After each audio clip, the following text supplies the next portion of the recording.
Welcome to Kiss and Chapters, where every story begins with a spark and ends with a swoon. If you love heart-fluttering romances, unexpected twists, and characters you'll root for, you're in the right place. Don't forget to like, subscribe, and hit the notification bell so I can keep bringing you more sweet, emotional, and unforgettable stories. Let's fall in love with every chapter, together. Chapter 1. A Bitter End. I never thought my life would end so quietly. The chamber was dim, lit only by the flicker of a single oil lamp. Its weak flame trembled against the draught seeping through the cracks of the wooden shutters, casting shadows across the walls like restless spirits. I lay on a hard bed, body frail, breath shallow, listening to the hushed voices outside. None of them belonged to family. My husband was absent. He had long since stopped caring whether I lived or died, and the servants whispered of how inconvenient my passing would be for the household. No tears. No prayers. Not even pity. So this was the conclusion of my life. A wife who had been forgotten long before death finally claimed her. My name is Lian Hua, the second daughter of the House of Rong. In my girlhood, people rarely remembered it. To them, I was simply the younger one, forever introduced beside my elder sister, Rong Yu, whose beauty and brilliance left little space for me to breathe. She was the jewel of the family, the treasured daughters of noble houses were meant to be. And I, quiet, plain, unremarkable, was nothing more than a shadow at her side. I thought marriage might change my fate. Foolish of me. At 16, I was hastily given to the Chen family. They were distant relatives of little standing, merchants who sought a connection with my father's minor post in court. No one asked if I wished for the match. My sister's marriage had been the grand affair, with musicians, red silk banners, and endless carriages of gifts. Mine had been a muted thing, completed quickly, as if my departure was a burden finally lifted from the Rong household. From the first day, my husband made it clear that I was no more than a tool. His gaze slid past me, filled only with resentment at the meager dowry I brought. He did not strike me, but neglect can wound deeper than a whip. Days bled into months and months into years, where my presence mattered little in the Chen household. I served dutifully, kept the accounts, tended to the servants, and endured my loneliness in silence. And now, as my chest tightened with each ragged breath, I wondered if I had been alive at all. No one would mourn me. My last thought, bitter as gall, was of my sister. You who had stolen every smile from our parents, every kind word from the elders, every ounce of affection I had craved. She lived gloriously while I faded into dust. I hated her. I envied her. And I pitied myself. If only, I whispered into the dark. My voice was cracked, almost gone. If only I had chosen for myself even once. The flames sputtered and my world collapsed into silence. But death was not the end. When my eyes opened again, it was not the rough, moldy ceiling of the Chen household above me, but the soft embroidered canopy of my childhood bed. For a long while I stared at the familiar patterns. The peonies my mother had commissioned when I turned 12, the delicate stitches of golden thread, and thought perhaps I had dreamed the years of misery. But my hands smooth, soft, untouched by labor. My hair, thick and black, falling in heavy waves over my shoulders. My body, slender, without the sickly ache that had plagued me for years. I sat up in a panic, heart pounding. The lacquered dressing table stood in the corner, holding trinkets I hadn't seen in more than a decade. A porcelain vase of plum blossoms fresh from the garden. A half-finished embroidery hoop lying carelessly on the stool, the thread still dangling where I had left it one afternoon. It was my room. My room in the Rong estate. And beyond the window, I heard the familiar sound of my sister's laughter, clear, bright, dripping with the confidence of someone who had never known hunger or neglect. My heart trembled. This was the spring before my marriage. I had been given a second chance. I should have rejoiced, but fear tangled with the strange, overwhelming relief in my chest. Memories of my past life pressed against me, raw and merciless. The neglect. The silence. The lonely deathbed. Oh, I would not walk that path again. I rose from the bed and approached the mirror, my bare feet silent against the polished floor. The girl staring back at me was soft-cheeked, timid-eyed, barely 15. But behind her dark gaze flickered the knowledge of a life wasted. This time I vowed things would be different. I would not allow myself to be forgotten. I would not let others choose my fate. And most of all, I would not let envy for my sister consume me. She could have her brilliance. I would carve out my own light. The door slid open and a servant girl bowed quickly. "Second miss, Madam is calling you to the main hall. The matchmaker has arrived." My stomach tightened. So soon? It was beginning again. The moment my future was carelessly sealed with a brushstroke on a marriage contract. I drew in a deep breath. In my past life I had bowed my head, silent, obedient. I clenched my fists, nails biting into my palms. This time I would speak. The servant's words sent a chill down my spine. The matchmaker has arrived. So it truly was that day. In my first life, that one meeting determined everything. My loveless marriage, my bitter years, my lonely death. I had smiled faintly and nodded when my parents agreed to send me to the Chin household. I had not spoken, not once, not even when my heart screamed for me to. My fingers twisted in the hem of my sleeve. The fabric was light spring silk, embroidered with little green leaves. I remembered it suddenly. This was the robe I had worn when I was presented to the matchmaker. My mother had scolded me that day for not smiling brightly enough. "Tell them I will come shortly," I said softly. The maid blinked, then bobbed her head and left. My chest rose and fell with uneven breaths. It was too soon, too sudden. I had thought I would have time to prepare, to ease myself into this new chance. But fate did not wait. And maybe that was for the best. If I wanted to change my destiny, I had to begin now. When I entered the main hall, the air was thick with incense and polite laughter. My father sat in his official robe, his expression stiff but dignified. My mother, always graceful beside him, smiled as she poured tea for the matchmaker, a round, cheerful woman with sharp eyes. And then there was you. My elder sister, Rong Yu, sat elegantly to one side. Her figure was poised, her eyes lowered demurely, though the corners of her lips curved in that perfect smile she had mastered from girlhood. Even here her presence shone like sunlight. She wore pale lavender silk, delicate hairpins sparkling with gems. The matchmaker's gaze kept drifting to her, even though this visit was for me. I felt a pang deep in my chest.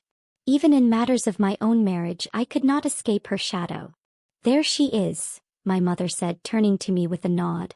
"Come forward, Lianhua."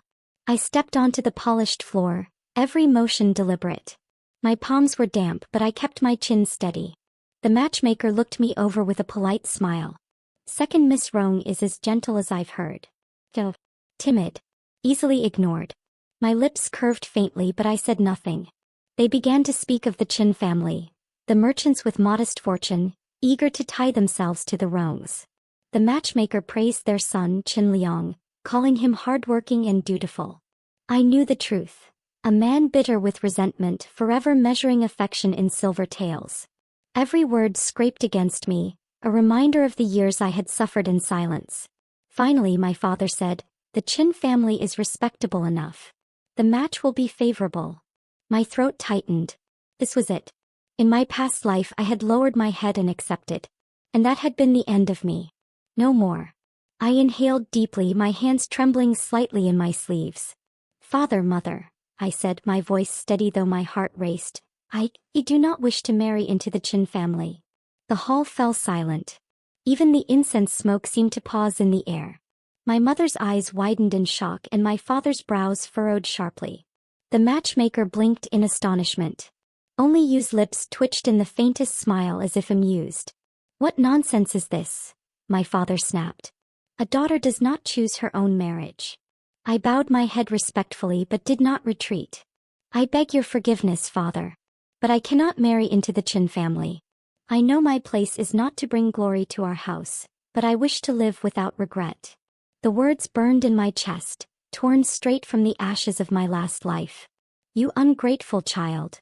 My mother's fan snapped shut in her hand. "Do you know how much trouble your refusal would bring?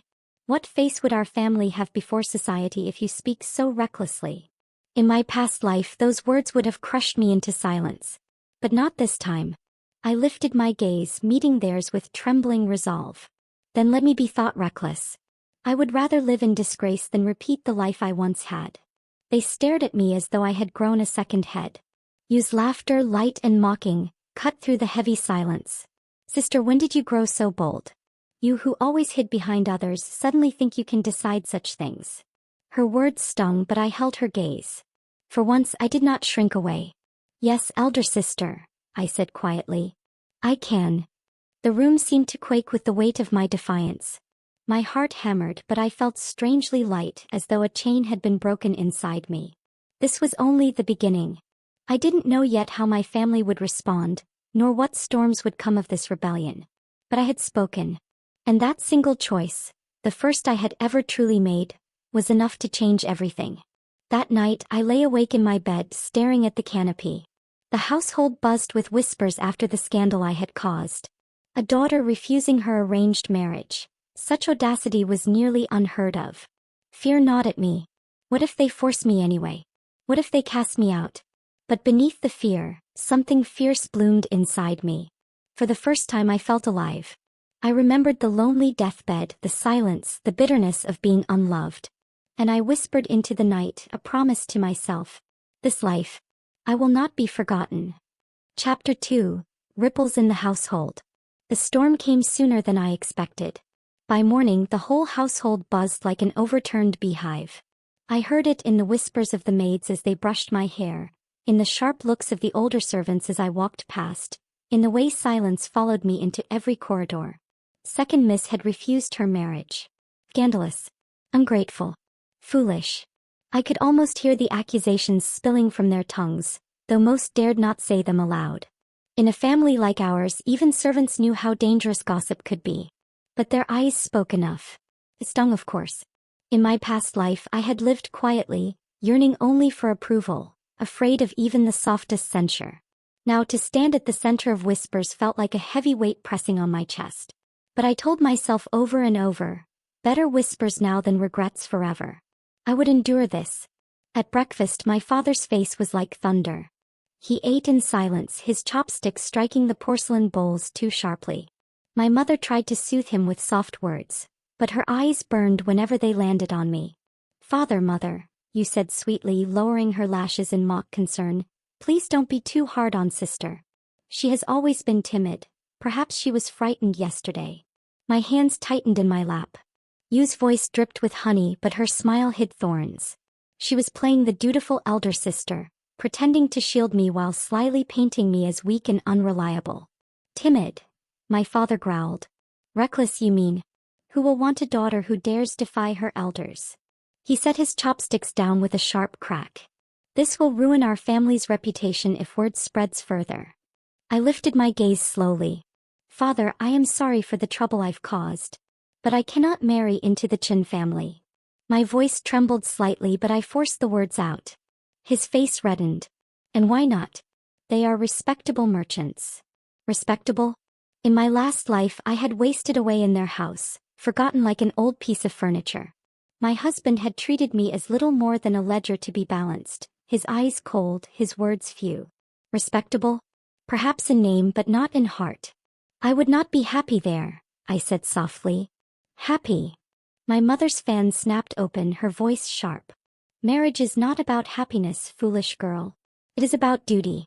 Do you think your sister married for happiness? She did so to strengthen our family. You smiled demurely, lowering her gaze as though embarrassed by the praise.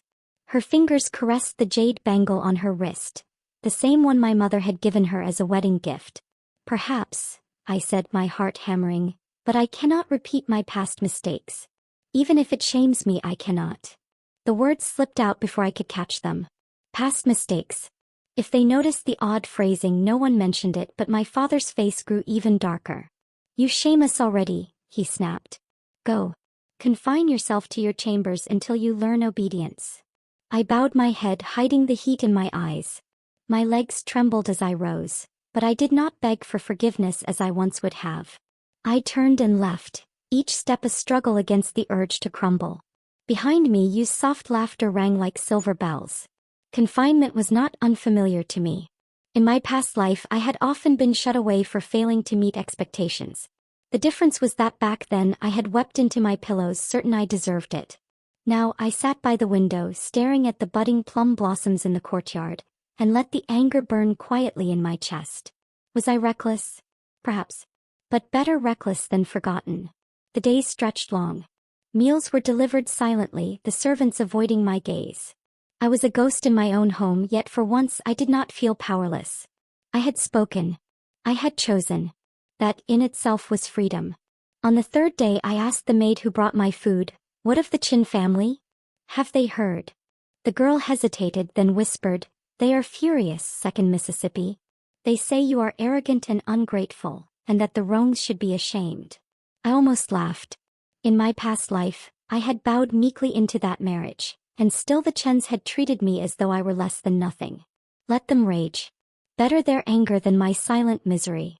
By the 7th day my confinement was lifted. My mother summoned me, her eyes sharp as knives. "You've caused enough disgrace," she said coldly. "No more childish nonsense. If another match is offered, you will obey." I lowered my gaze. "I understand, mother." "Understand, yes, but obey blindly? Never again." As I left her chamber, I passed through the rear garden. The afternoon sun slanted golden across the stone path, warming the spring blossoms. And there, kneeling beside a broken lattice fence, was a young man. His sleeves were rolled up, his hands steady as he repaired the wood with surprising skill. I paused. He was unfamiliar. A servant, perhaps? His features were not striking in the way you's admirers were, but there was a quiet strength in his brow, a steadiness in his movements that caught my eye. Sensing my gaze, he looked up. For a moment our eyes met. He did not bow hastily like most servants did before the Rome daughters. Instead, he gave a small nod, respectful but unhurried, as though acknowledging me as an equal rather than a mistress. Something in my chest shifted. I walked on, but the image of his calm eyes lingered with me. That night, I lay awake again, the memory of his gaze haunting me. It was foolish, perhaps. He was likely just a laborer hired for repairs. Yet there had been no scorn in his look, no dismissal, no mocking comparison to my sister. Only quiet acknowledgement. And in a world where I had been overlooked all my life, that small thing felt like a flame in the dark. I turned my face into the pillow and whispered to myself, "This time I will choose. No matter what it costs." Outside, the plum blossoms stirred in the night breeze, petals drifting softly against the window lattice. And I knew my story had only just begun. Chapter 3. Whispers and Choices. I thought the storm would pass with my confinement, but the household's whispers never truly faded. Servants carried gossip like wind carried fallen petals. Everywhere, impossible to stop. By the time I stepped beyond my chambers, I knew my defiance had traveled far. Cousins whispered behind their sleeves, aunts frowned with thinly veiled disapproval, and even the gardeners paused in their work to glance at me. Second Miss Rome, the girl who dared refuse her marriage. It should have crushed me. In my past life, even a raised eyebrow from a relative had sent me scrambling to please. Now I lifted my chin a little higher, though inside my stomach twisted with unease. The truth was, I was still afraid. But I had chosen my fear over regret. And that, I reminded myself daily, was worth it. It was only a matter of time before my parents began speaking of another match. At dinner one evening, Father's voice cut across the clatter of chopsticks. "The Liu family has shown interest. Their son is older, but he serves as a minor official. You will not embarrass us again, Lianhua." My chopsticks trembled slightly in my hand. Older. A minor official. I remembered vaguely from my past life. Liu Wen, already with concubines, known for his arrogance. My father had considered him once, but the Qin family had pressed harder at the time. "I understand, father," I said slowly, "but I would rather not marry yet." The words slipped into the silence like stones into a pond. Mother's eyes narrowed. "Do you think you can remain unmarried forever? A daughter's worth lies in the household she marries into." I lowered my gaze, heart thudding. "Then let me be worthless, mother. At least I will not be miserable." The chopsticks in father's hand clattered against the table. His anger was a tangible thing, thickening the air. "You dare speak so shamelessly?" he roared. Before I could answer, Yu's soft laugh filled the room. "Father, don't be too harsh. Sister is still young and silly. Perhaps she dreams of some storybook romance." Her eyes flicked to me, gleaming with amusement. Though plain girls rarely find such things. Heat flushed my cheeks. Yu's words struck where she knew I was weakest. My ordinariness, the way no one ever looked at me when she was in the room. But instead of shrinking, I forced myself to breathe. "Better a plain girl with peace," I said quietly, "than a beautiful one with regrets." Yu's smile faltered just slightly. Father slammed his hand on the table and the meal ended in icy silence. The days that followed were heavy. Father avoided me, Mother scolded me at every opportunity, and Yu's smiles carried sharpened edges. Yet beneath the disapproval I felt strangely stronger. Each refusal was like stepping onto unfamiliar stones across a river. Dangerous but also exhilarating. Still, doubt gnawed at me in the quiet of night. Could I really keep resisting? What if my parents forced my hand?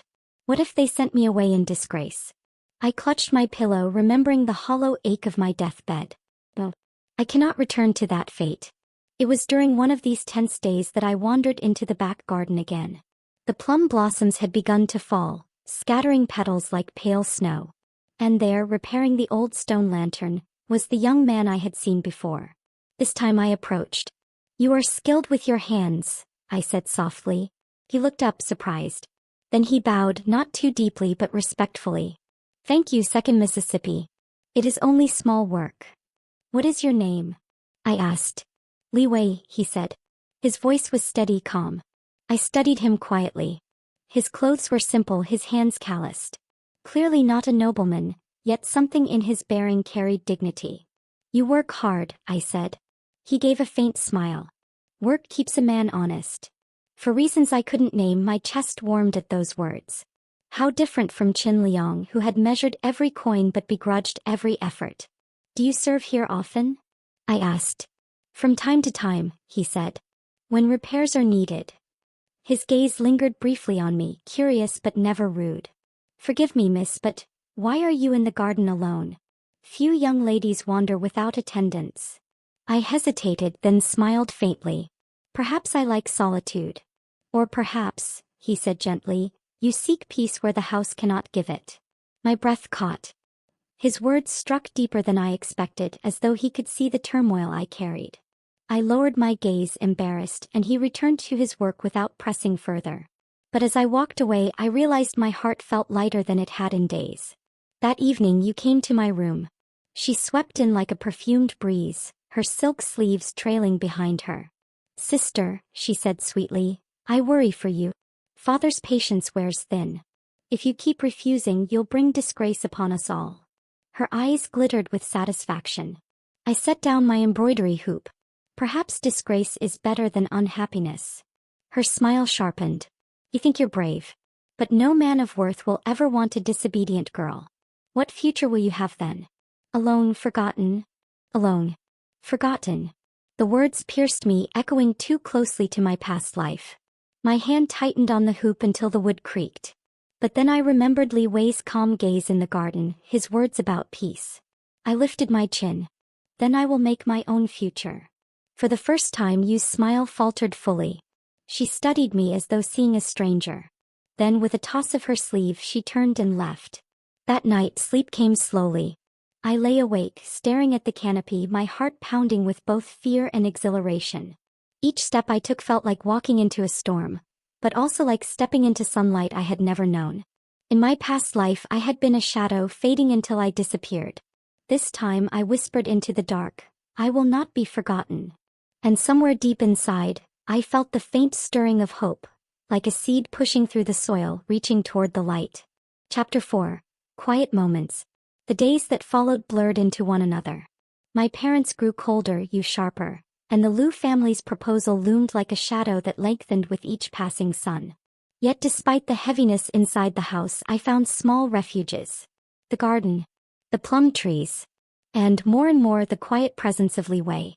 I saw him first mending a broken railing by the fish pond. His sleeves were rolled again, his brow damp with sweat.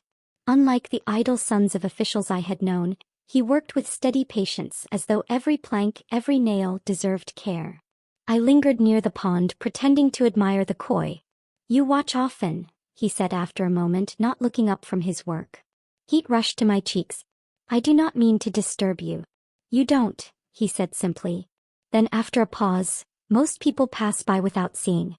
It's rare to be watched without contempt." His words caught me off guard. My fingers tightened in my sleeves.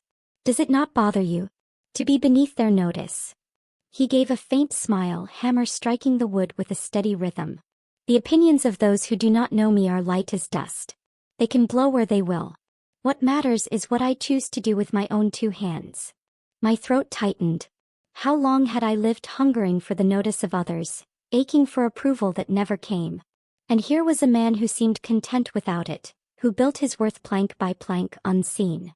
I found myself asking softly, "And are you content?" Li Wei set down the hammer, finally meeting my eyes. "I sleep well at night. That is enough for me." I had no answer. My chest ached with a strange mix of envy and yearning. Our paths crossed often after that. Perhaps it was coincidence, perhaps not. I would walk in the garden and there he would be, sweeping leaves from the stone path. I would pause in the courtyard and he would be carrying timber across it. Always steady, always respectful, but never cringing or hurried as most servants were around us. One afternoon rain began to fall as I sat beneath the eaves. A summer storm, sudden and fierce, drumming against the tiles. Li Wei appeared, soaked to the skin, carrying tools he clearly hadn't had time to put away. I startled, half rising. "You'll catch a chill," I said before I could stop myself. He looked surprised by my concern, then shook his head with a small smile. "The rain passes quickly. A man can dry." Still he paused near me, setting the tools carefully under the shelter of the eaves. The rain splashed around us, creating a small, isolated world of sound. "Doesn't it bother you?" I asked after a moment. "What?" "To work in the rain. To serve others. To never be seen." Li Wei studied me, his gaze calm but searching. "Do you wish to be seen, Miss Rong?"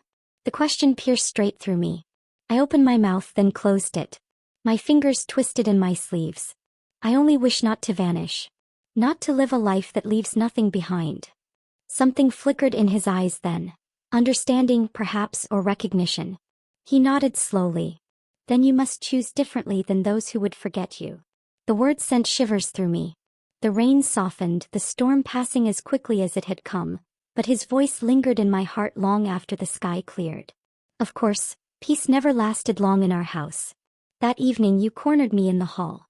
"I saw you speaking with that worker," she said, her smile honeyed but her eyes sharp. "Careful, sister. People may think you desperate." Shame flushed my cheeks, though not for the reason she intended. "And what of it? Must I only speak to men you deem worthy?"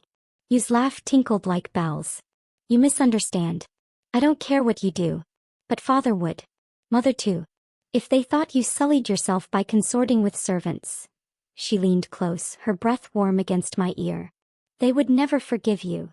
She swept away before I could answer, leaving the words lodged like thorns in my chest. That night I lay awake again, turning them over. You was right about one thing. My family would not forgive me if they knew. To them, Li Wei was less than nothing, a tool to be used and discarded. But to me he was the only one who had ever looked at me and seen. I closed my eyes, whispering to myself, "Then let me be seen, even if only once." The words trembled in the dark, but for the first time I did not feel forgotten. Chapter 5. A Marriage Decided. The summons came at dawn. Before the maids had even finished combing my hair, a servant rushed into my chambers, his breathless words like cold water spilling down my back. "The master wishes you in the main hall." At once. I knew before I entered what awaited me. Father sat in the high seat, his robes immaculate, his expression darker than the storm clouds that sometimes gathered in late summer. Mother stood at his side, her lips pressed thin, eyes glittering with restrained triumph. You knelt gracefully to one side, her posture so elegant she could have been carved from jade. I bowed low. "Father." "Sit," he commanded. My knees folded onto the mat. My heart thundered, but my face I forced into calm. "The Liu family has sent their betrothal gifts," Father said without preamble. "You will marry Liu when within the month." The words struck like a blade to the chest. My lips parted, but no sound emerged. Father's eyes narrowed. "Do not shame me again with your foolish refusals. The Liu family is respectable. Their son holds office. You will obey." Mother added coldly, "You've delayed long enough. Do you think daughters can pick and choose like princesses? Already your behavior has lowered our house's reputation." Her words scraped old wounds raw. In my past life I had heard them, had bowed my head, swallowed my protests, and walked into misery with docile steps. This time the silence pressed harder, demanding an answer. My fingers trembled in my sleeves. My voice cracked. I forced it steady. I cannot marry Lu Wen. The air in the hall grew sharp, dangerous. Cannot. Father's voice rose like thunder. You dare. Yu's soft sigh drifted into the storm. Father, perhaps sister is frightened. I heard Lu Wen is stern. But surely she knows what is best for her. Does she not trust your judgment? Her eyes gleamed as they found mine, mocking and pitying at once. I met her gaze, and for the first time I did not flinch. I do not trust the Lu family's son to give me peace, I said quietly but firmly. The hall fell silent. Father's hand slammed against the table. Peace? You speak of peace while dragging disgrace upon us. You will obey, or you will no longer be daughter of this house.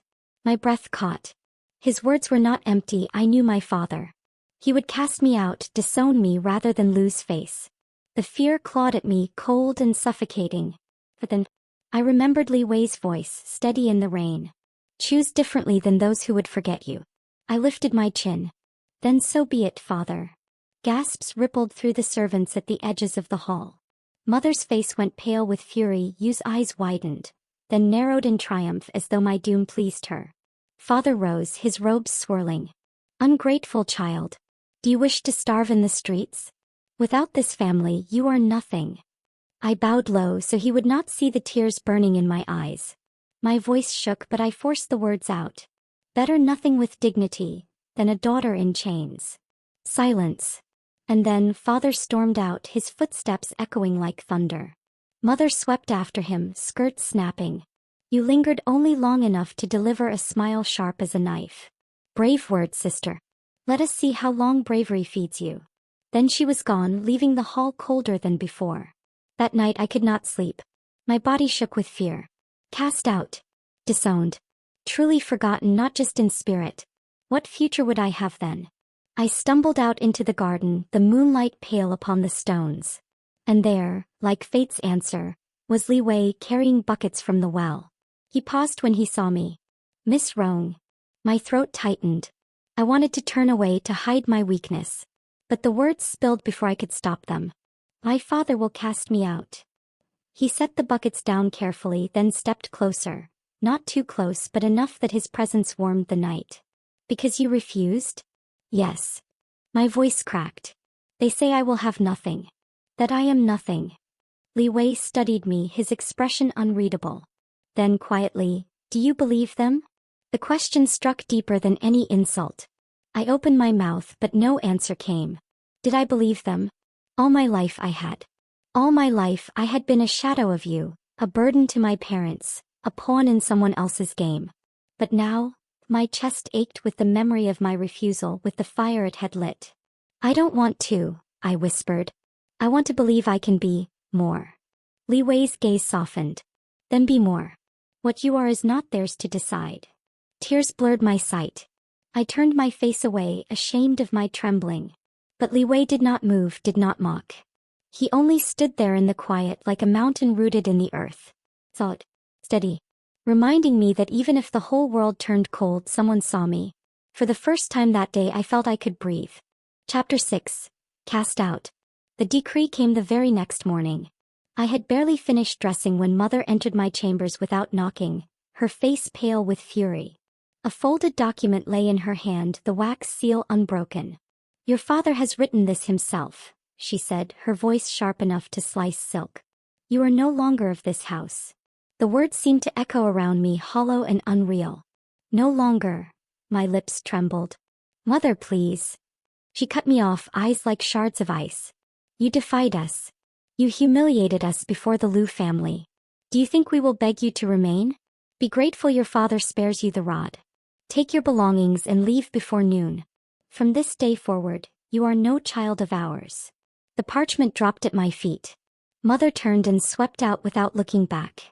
For a moment I stood frozen. Then my knees buckled and I sank to the floor. The seal on the paper blurred through my tears. I forced it open with trembling fingers. The words inside burned more cruelly than fire. Rong Mei is no longer daughter of the Rong family. She shall not bear our name nor share our honor. They had erased me as if I were nothing but a mistake in their lineage.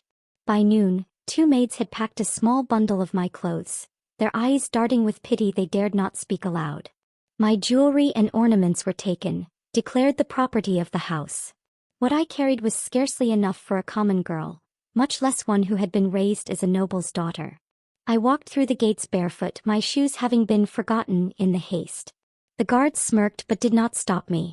The world outside the Rong estate stretched vast and unfamiliar. The street bustled with vendors, porters, beggars, all lives that had never touched mine before. Now I was one of them, nameless, unmoored, forgotten. My throat tightened, panic clawing at me. Where would I go? I had no relatives who would welcome me, no dowry to barter, no husband to claim me. The memory of my past life stabbed through me, the bitter years spent in the Liu household, unwanted, unloved. I had thought that misery was unbearable. But now I faced the prospect of no shelter at all. A sob rose in my chest. I bit it back, stumbling blindly down the road. And then, Miss Rong. I turned. Li Wei stood a few paces away, a basket balanced on his shoulder. He was dressed simply as always, but his steady gaze held me like an anchor. For the first time I could not bear to meet his eyes. I am no longer Miss Rong. My voice broke. They have cast me out. His brow furrowed. Where will you go? I don't know. The words tasted of ash. I have nothing. Li Wei set down his basket. Slowly, as though afraid I might shatter, he stepped closer. You have yourself. My breath caught. You are not nothing, he said quietly. Even if they say so. Even if the world says so. You breathe. You choose. That is enough. Tears spilled over, hot and unrelenting. I pressed a hand to my mouth to stifle the sob, but Li Wei reached out. Not to touch, not to overstep, but to offer a cloth. His movements were gentle, patient, as though giving me the choice. I took it with trembling fingers. The fabric was rough, but it felt warmer than any silk I had ever owned. That night I slept in a humble hut at the edge of the city, Li Wei's dwelling. He had offered without hesitation, though he warned it was small, that the roof leaked when it rained. But to me it felt safer than the grandest chambers of the Rong estate. The bed was little more than straw and cloth, yet it cradled me in a peace I had never known. As I lay in the quiet, listening to the soft crackle of the hearth, I whispered into the dark. I am forgotten, but I am free. For the first time the words did not break me. They steadied me. The days that followed were unlike any I had lived before. I woke with the sun, washed my own clothes, fetched water from the well. My hands blistered, my back ached, but strangely I felt alive. Each task I completed was mine, not forced upon me by duty or scorn. And always Li Wei was near. He never hovered, never coddled, but his presence lingered like a steady flame. He showed me how to chop wood without splintering it, how to cook rice without burning the pot. Sometimes we worked in silence. Sometimes he told me stories of his childhood, of fishing in the river, of a mother who died too young, of a father who had taught him to shape wood before he could read. And sometimes he simply looked at me as though memorizing the fact that I existed. Those moments made my heart ache in ways both terrifying and sweet. But the world beyond our quiet hut had not forgotten me entirely. One morning, as I carried a basket of vegetables from the market, a familiar voice sliced through the crowd. Well, if it isn't my little sister. You stood before me, draped in silks, her beauty dazzling enough to make vendors bow as she passed. Her lips curved in a smile sharp as glass. I heard father cast you out. How pitiful. To think the once proud Miss Rong would carry turnips like a servant. My hands clenched around the basket. Shame burned, but beneath it something steadier rose. I lifted my chin. Better to carry turnips in freedom than jewels in chains. For the first time Yu's smile faltered. And in that instant I knew, I was no longer the forgotten sister. I was becoming someone else. Someone new. Chapter 7, Shadows and Light. The marketplace became my proving ground. Every day I walked its crowded lanes with a basket on my arm, bartering for rice, beans and cabbage. At first the vendors whispered, was that not the second daughter of the Rong family? But as days turned into weeks I became part of the rhythm. The whispers dulled. I was no longer a fallen daughter. I was simply a woman surviving. And strangely I did not mind. But you did. She appeared more often now, as though fate itself dragged her to the very places I walked. Always draped in silks, jewels glittering at her wrists, she drew stares like the sun commands flowers to bloom. And always she looked at me as though I were a weed beneath her feet. This time she came not alone. Two of her friends fluttered beside her, noble daughters with painted lips and eyes sharpened by amusement. "Well, sister," you said sweetly, her voice loud enough for the gathered vendors to hear, "what a dutiful little wife you make, fetching vegetables for your companion." Her gaze slid to where Li Wei stood at the next stall, examining a stack of firewood. He looked up, surprised, then inclined his head politely. Yu's lips curved. "Oh, is this the man? The woodcarver?" She laughed softly, a sound like silver bells dipped in poison. "How fitting. Our forgotten sister has found someone just as common as herself." The words struck sharp and merciless. The crowd tittered. My chest tightened, heat rushing to my face. Once I would have bowed my head, endured the humiliation in silence. But Li Wei's stillness reached me. He did not flinch, did not scowl.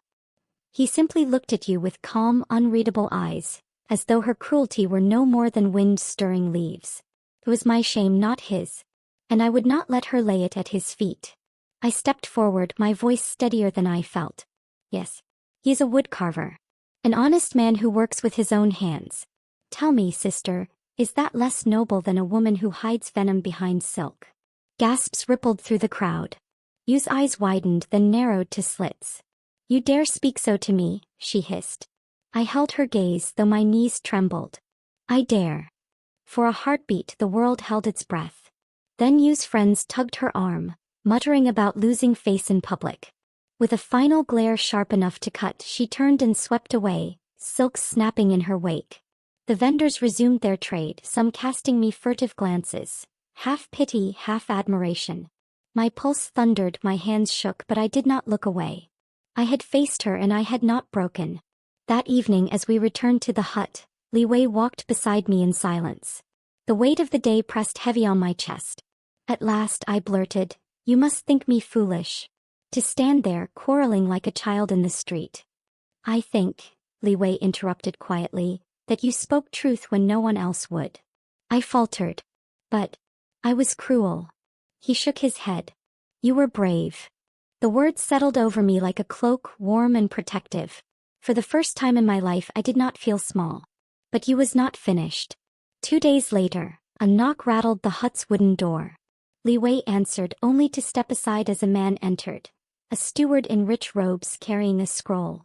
"By order of the Rong family," he declared, "Li Wei the woodcarver is forbidden from setting foot within the Rong household or conducting business with its affiliates. His craft is hereby discredited." My stomach dropped. The steward's gaze slid to me, disdain curling his lip. A fallen daughter's shame should not taint the reputation of a noble house. Consider this, Charity, that you are merely barred and not beaten. With that he thrust the scroll into Li Wei's hands and departed. The silence that followed was suffocating. My fault. All of it my fault. Because I had spoken, because I had dared stand against you, Li Wei now bore punishment meant for me. My throat ached. "I've ruined you." But Li Wei's voice was steady as stone. "No. They have ruined themselves." He placed the scroll aside as though it were no more than rubbish. "Wood does not refuse to burn because someone declares it ash. I will work. I will carve. The world may sneer, but my hands do not lie." Tears pricked my eyes. He spoke of himself, but in my heart I heard more. "And you too will not be less because they call you so." Later, as night draped its quiet veil, I sat outside the hut and lifted my gaze to the stars. My life had been shattered, remade, stripped bare. And yet, in that ruin something new flickered, fragile, uncertain, but real. I thought of Yu's scorn, of my father's wrath, of my mother's disdain. They had cast me aside, believing me nothing. But Li Wei's words echoed stronger. "You are not nothing. Perhaps someday the world would see it too. And if not, I would carve it for myself." Chapter 8. An Unexpected Patron. It began with a chair. Li Wei had carved it on a quiet afternoon, his knife shaping the wood with patient strokes. I had watched from the doorway, marveling as raw timber softened into curved arms, as the grain revealed patterns I had never noticed before. When it was finished, the chair was simple, but strong, graceful, alive with the warmth of his hands. "You've made beauty from nothing," I whispered. Li Wei only shrugged. "It's only wood. And patience." But to me it was proof. The world could not erase worth so easily. 2 days later, as fate would have it, a carriage broke a wheel near the market square. Its owner, a man of middle years, dressed in robes of fine but unostentatious silk, was forced to step down. His servants fussed, his guards shouted, but he himself only sighed as though accustomed to life's disruptions. I was buying vegetables when the crowd murmured, "That is Lord Shin, advisor to the governor." My heart stilled. Men like him rarely touched the dust of the market. His presence drew every eye. And then his gaze, sharp yet kind, landed on the chair Li Wei had brought to sell. "What is this?" he asked, voice carrying above the noise. "A chair, my lord," Li Wei said simply. Shin's eyes narrowed, not in disdain but in interest. He ran a hand over the polished armrest, testing its balance as he lowered himself into it. The crowd held its breath. After a moment he smiled faintly. Sturdy, comfortable, and beautiful without being wasteful. Li Wei inclined his head, saying nothing more. But I, foolish, reckless me, spoke before I could stop myself. "He made it with his own hands, my lord. Without measure, only trust in the wood. I have never seen its like." Lord Shin's gaze flicked to me. For an instant I feared he would sneer as you so often did. But instead he studied me with quiet curiosity. "You speak as one who sees what others overlook," he said. Heat rushed to my cheeks. I bowed quickly. "Forgive me, my lord." "No need." His smile deepened and he turned back to Li Wei. "I will commission 10 such chairs. Deliver them within the month to my estate. You will be paid in full." Gasps rippled through the square. 10 chairs, for a man whose name carried weight in the governor's court. Yu's friends would choke on the news. Li Wei bowed deeply, gratitude etched in the stillness of his frame. "I will not disappoint, my lord."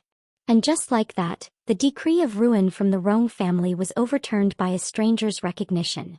That evening, when the market had quieted and the commission papers lay safe in our hut, I sat staring at the parchment until tears blurred my vision. "You did this," I whispered. Li Wei looked up from his tools. "No. The work did." I shook my head. "If not for you, I would have been dust by now. Forgotten. But because of you," Lord Shin looked. He listened.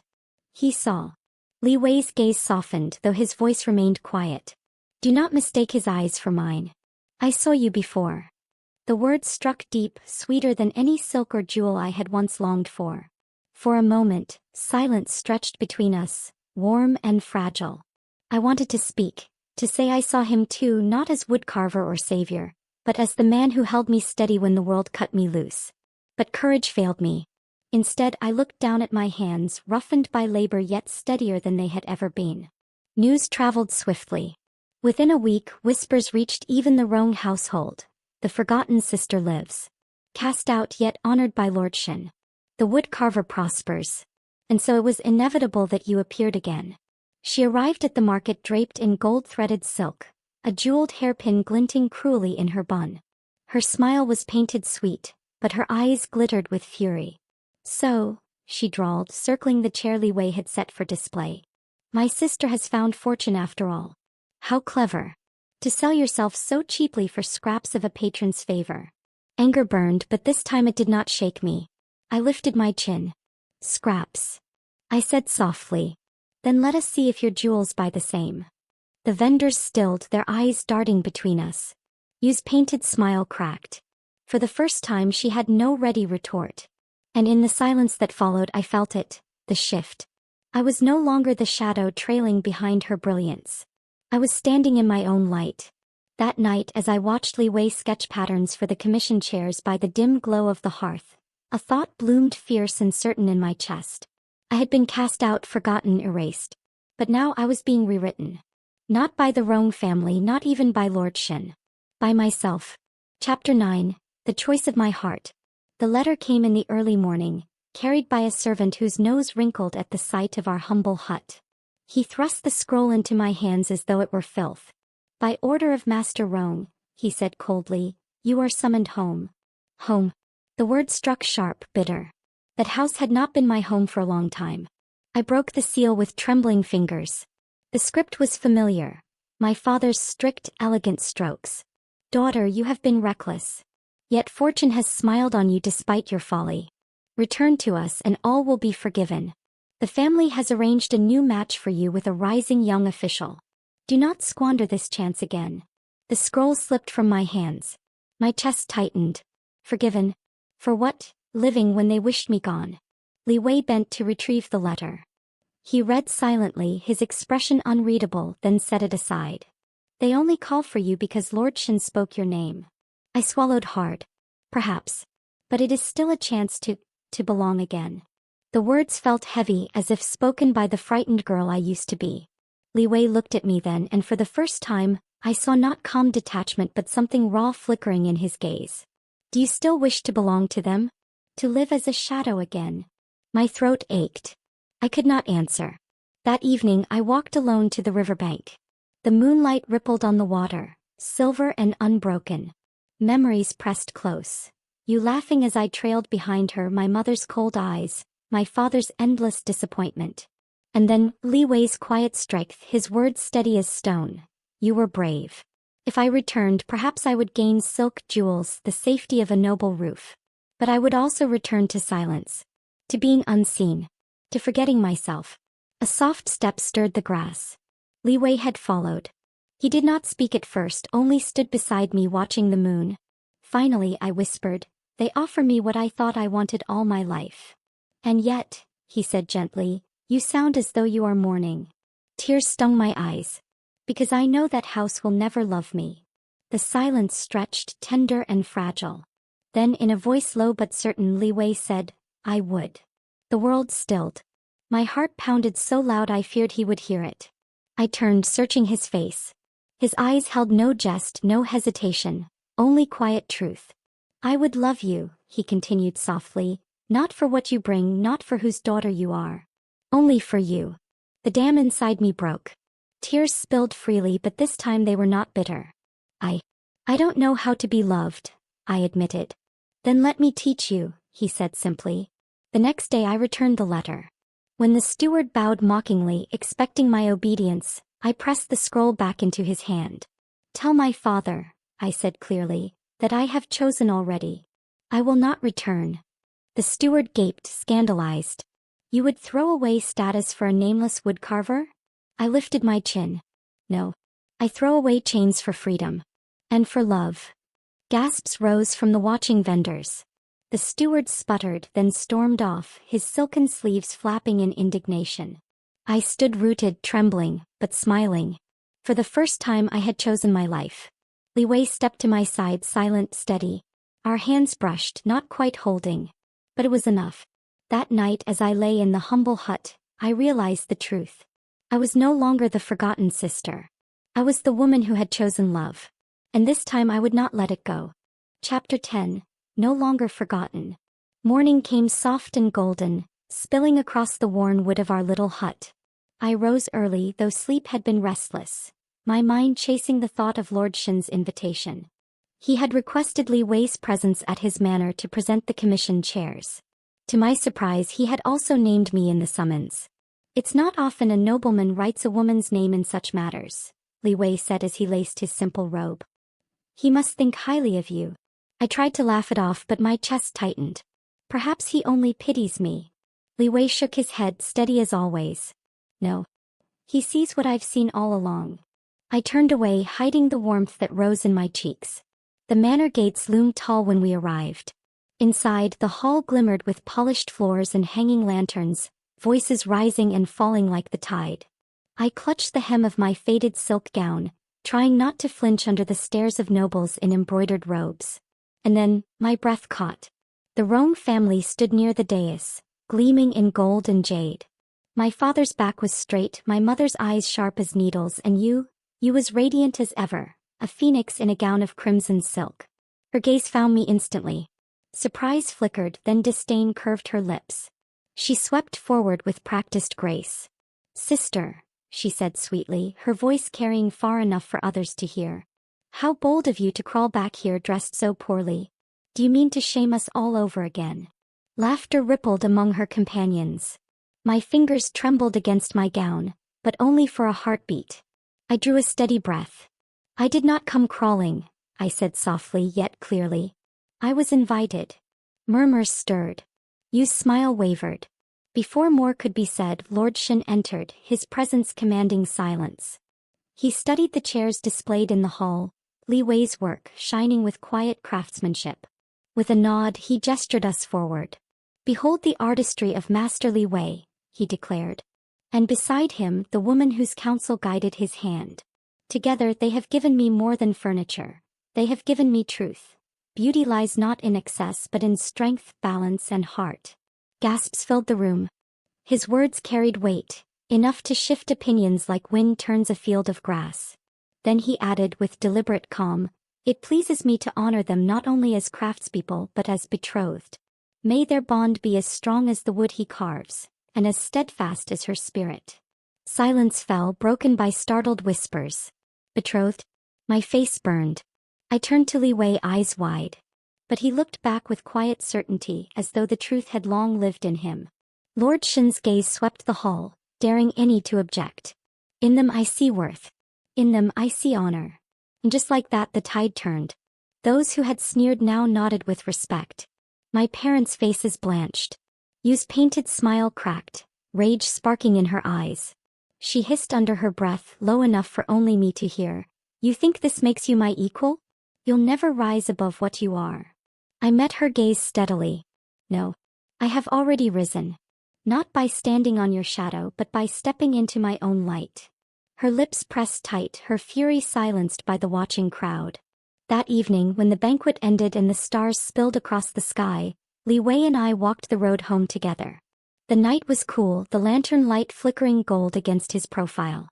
My heart beat wild, my thoughts tangled with Lord Shen's words. Betrothed. Finally I stopped, turning to him. "Did you know he would say that?" Li Wei's mouth curved faintly. I suspected. But even if he had not spoken, I would have asked soon enough. My breath caught. "You would." He stepped closer, his voice low and steady. "Yes. I have little to offer but these hands and a heart that is wholly yours. Will you take them?" Tears filled my eyes, hot and sudden. All my life I had begged for scraps of affection, chasing shadows. And here was a man who offered me everything, not for duty, not for gain, but for love. "Yes," I whispered, my voice breaking. 1,000 times yes. His hand closed over mine, strong and warm, sealing the vow between us. Years passed, yet I would often recall that night. Li Wei's workshop grew busy with commissions, his name known in noble courts and village markets alike. I became his partner not only in life but in work, my eye for balance and beauty guiding his craft. Children's laughter filled our home, their voices bright where once only silence dwelled. Sometimes I caught glimpses of Yu in passing, still cloaked in jewels, but her smile brittle, her eyes sharp with unspoken bitterness. I did not hate her. I pitied her. For she still chased what I had already found. Peace, love. A life chosen freely. And when I looked into the mirror, I no longer saw the forgotten sister. I saw myself, whole, cherished and remembered. No longer forgotten. Simply happy. Bonus chapter. A life remembered. The morning sun slanted through the paper windows, painting our home in shades of gold. The smell of fresh wood and ink mingled in the air. Li Wei had risen early to work in the workshop as he always did. The steady rhythm of his chisel was the heartbeat of our home. I sat by the loom, weaving thread into cloth while listening to the laughter outside. Our children, 2 boys and a little girl, chased one another through the yard, their bare feet thudding against the packed earth. Their voices were high and bright, carrying more joy than I had ever known in my own childhood. "Careful," I called through the window, though my smile betrayed no scolding. "If you tear your clothes again, you'll sit at the loom with me tomorrow." They giggled louder and ran faster. Sometimes I thought this happiness was a dream from which I might still wake. Yet every morning the laughter returned. Every evening, Li Wei's hand found mine beneath the lantern light. And slowly I came to trust it was real. In town, people no longer called me the forgotten sister. I was simply Madame Li, the craftsman's wife, the woman who helped design the governor's prized chairs, the mother of 3 lively children. The name I once carried like a wound had faded. And strangely I did not miss it. One afternoon while bringing tea to Li Wei, I passed the market square. A commotion drew my eye. My sister Yu stood with a cluster of servants, her face pinched as she scolded a merchant. Her gown glittered, but her eyes were tired, sharp with discontent. Our gazes met for the briefest moment. She looked away first. Once that look would have pierced me, left me hollow with envy. But now I only felt a quiet sadness. You had everything she once desired, status, jewels, the bowing of servants, and yet her smile was brittle. I whispered a silent wish for her, that one day she might find what I had, not admiration, not power, but peace.